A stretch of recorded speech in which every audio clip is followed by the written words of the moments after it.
अम्मा वो पिद्दी भर की भीमा की इतनी हैसियत बढ़ गई कि वो आपसे हिसाब मांग रही है। अब वो का हम बताएंगे कि गांव में कहां कहां चापाकल लगाया गया है।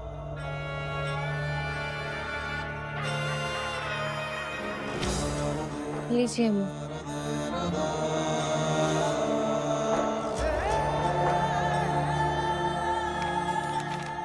अरे अम्मा परेशान काहे हो रही हैं?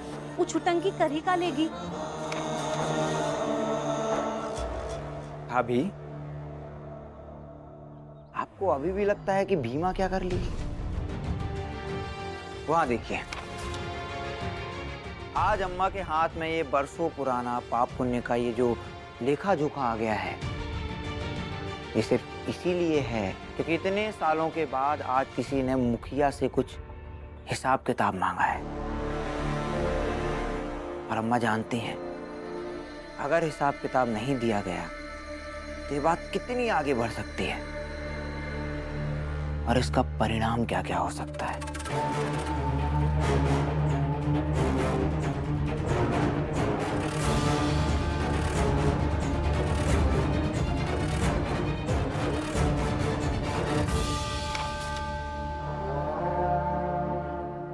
अम्मा क्या कर रही हैं आप? अब हमों का हिसाब देंगे।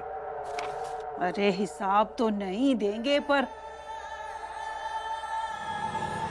कुछ तो देना होगा।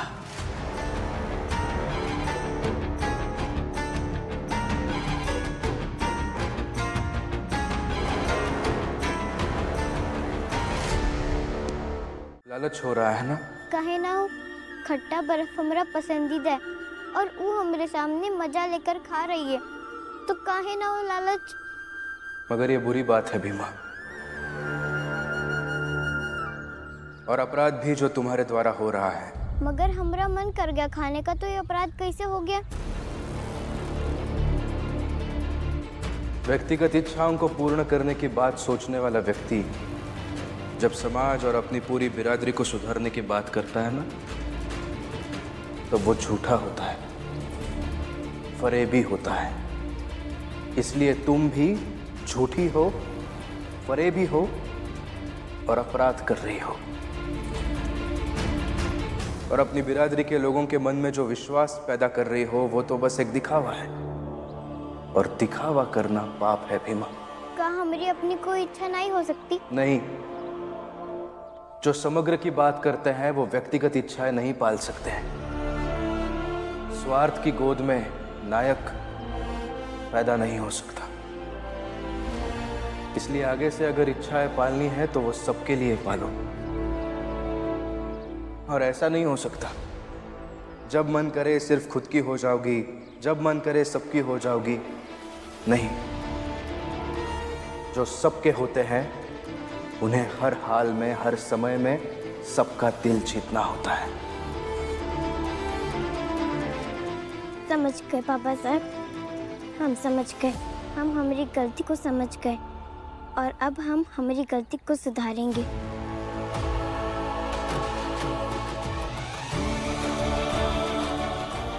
भीमा, वहाँ अकेले बैठकर क्या कर रही हो? चलो।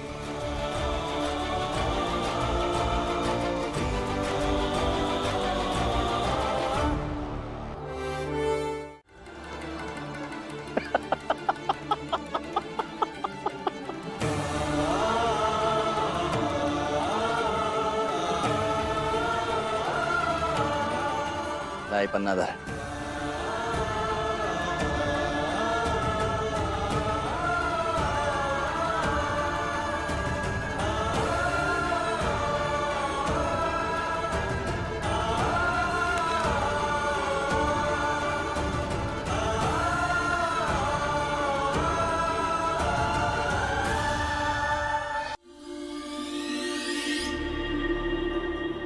अरे कलम लाओ।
आप जिन जिन लोगों के कर्जे का हिसाब गिनवा रही हैं, वही लोग, उनकी बिरादरी के लोग सालों से हमारे घर पर हमारी नौकरी चाकरी करते आए हैं।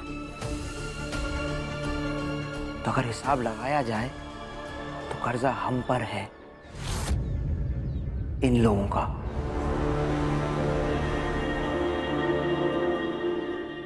बेटा, सिद्धांतों की बातें कागजी जोड़ में नहीं लाई जाती।